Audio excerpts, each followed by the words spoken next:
আমাদের হৃদয়ে আঘাত করা হয়েছে।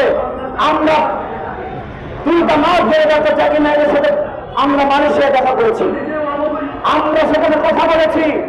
তিনি সম্মতি দিয়েছেন, স্বরাষ্ট্র উপদেষ্টা আমাদের অনুমোদন দিয়েছেন। অনুমোদন দেওয়ার পরে কেন সেটা বাতিল ঘোষণা করা হলো?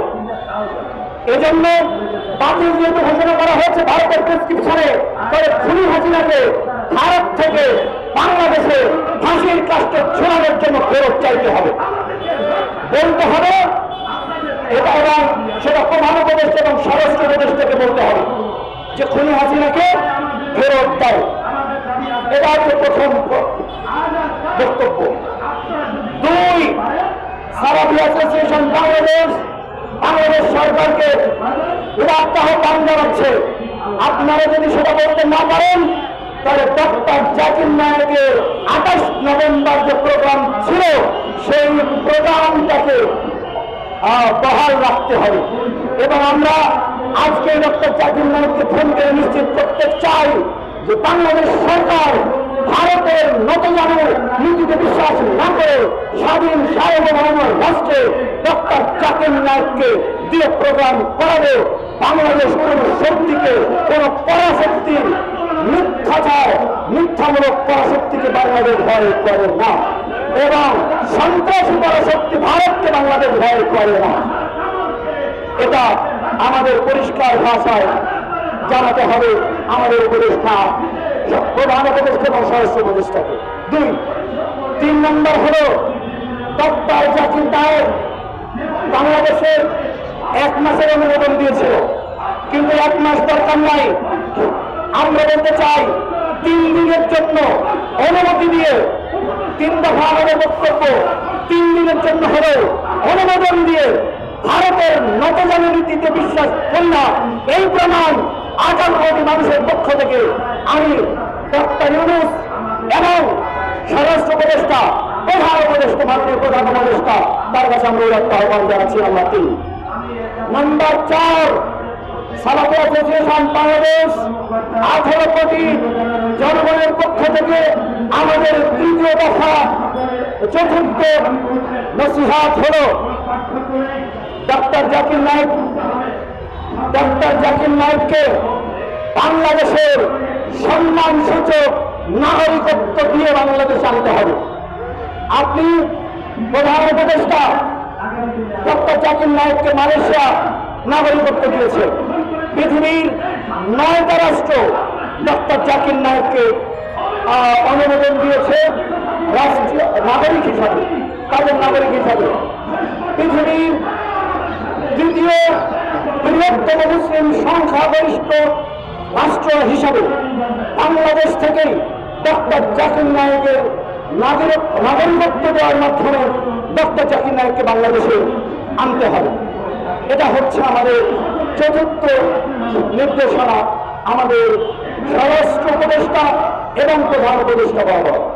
আমাদের 5ম নির্দেশনা ডক্টর জাকির নায়েকের ব্যাপারে যে ইসকন, আমরা যে ইসকনের নিষিদ্ধের ব্যাপারে এবং ভারতের আধিপত্যবাদের বিপরীতে যে আমরা সংগ্রাম করে যাচ্ছি দীর্ঘদিন ধরে, আজকে ইসকনের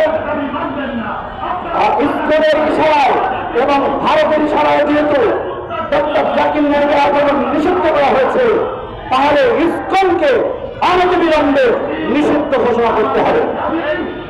5 দফা কর্মসূচি আমরা শেষ করলাম। 6 নম্বর হল বাংলাদেশে আমরা এতদিন যাব যে পরিশ্রম করলাম, যে অর্থ ব্যয় করলাম, আমাদের যে অনুমোদন দেওয়া হলো, অনুমোদন দেওয়ার পরে সেই অনুমোদন যে গত রাত্রে স্বরাষ্ট্র উপদেষ্টা মিটিং করে সেই অনুমোদন বাতিল করেছেন, এই বাতিল করার প্রেক্ষিতে অবশ্যই স্বরাষ্ট্র উপদেষ্টাকে সমাজে পদত্যাগ করতে হবে। আমরা এই মেরুদণ্ডহীন নতজানু পররাষ্ট্র উপদেষ্টা বাংলাদেশে একখণ্ডের জন্য মেনে নিতে রাজি নই। অতএব আমাদের 6ষ্ঠ দফা প্রধান উপদেষ্টার বরাবর আমাদের আজকে অহিংস এবং শান্তিপূর্ণ সংবাদ সম্মেলন থেকে পরিষ্কার ঘোষণা আজকে আমরা উন্মুক্ত করলাম। আগামী দিন প্রেস ক্লাবের মধ্যে আক্রমণ সংযোজন আন্দোলনে আমরা আপনাদেরকে আহ্বান জানাচ্ছি।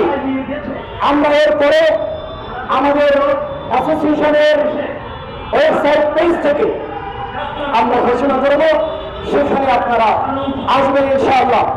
স্বরাষ্ট্র এবং পররাষ্ট্র উপদেষ্টার অবশ্যই তাদের পদত্যাগ করতে হবে।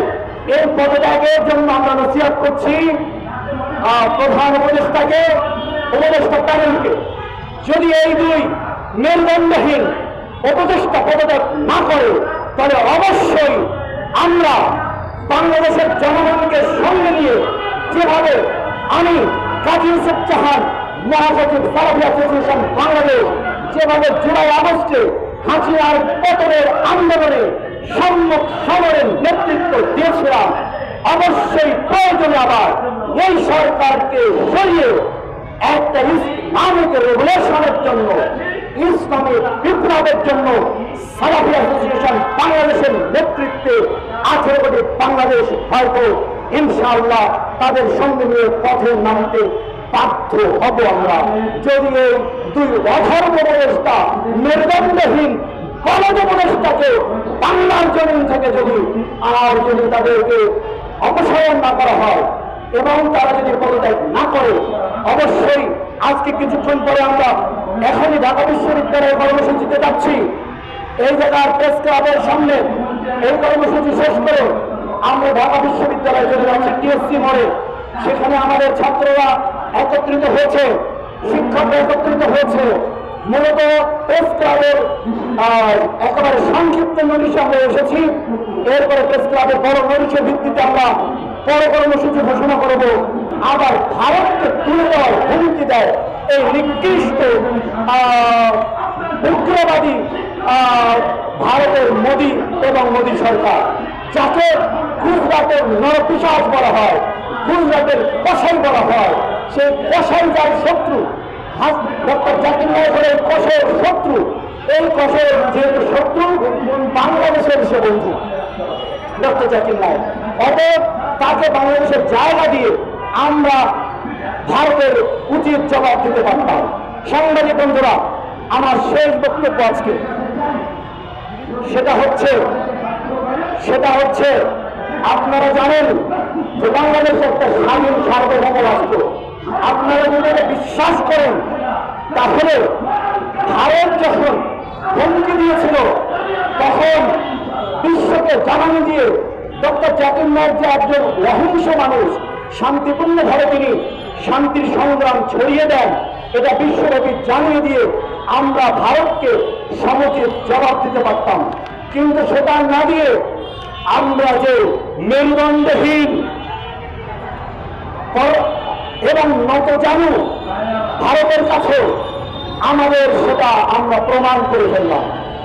আমরা প্রমাণ করলাম বাংলাদেশ স্বাধীন সার্বভৌম রাষ্ট্র নয়, বরং বাংলাদেশ ভারতের দাস, অথবা বাংলাদেশ ভারতের একটা অঙ্গরাজ্য।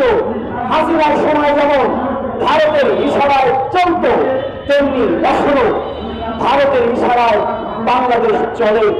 এই দুঃখ রাখার জায়গা নেই প্রিয় সাংবাদিক বন্ধুরা।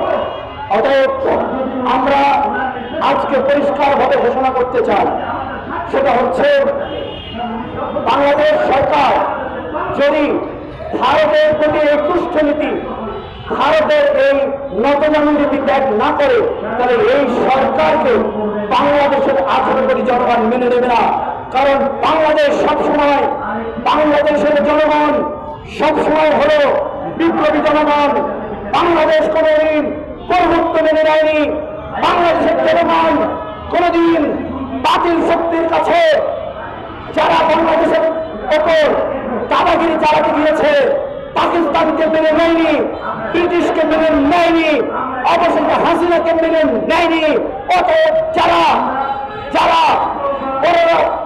ভারতের দাদাগিরি করে, ভারত যাদের টানা, ভারতের যারা দাসত্ব করে, তাদের পরিষ্কার ভাষায় বাংলাদেশের জনগণের পক্ষ থেকে জানাতে চাই, ব্রিটিশরা যেমন আমরা তাড়িয়েছি, পাকিস্তানিদেরকে দাদাগিরি মেনে নেয়নি, ভারতের দাদাগিরি মেনে নেয়নি, অবশেষে বুবু দাদি হাসিনার দাদিগিরি মেনে নেয়নি।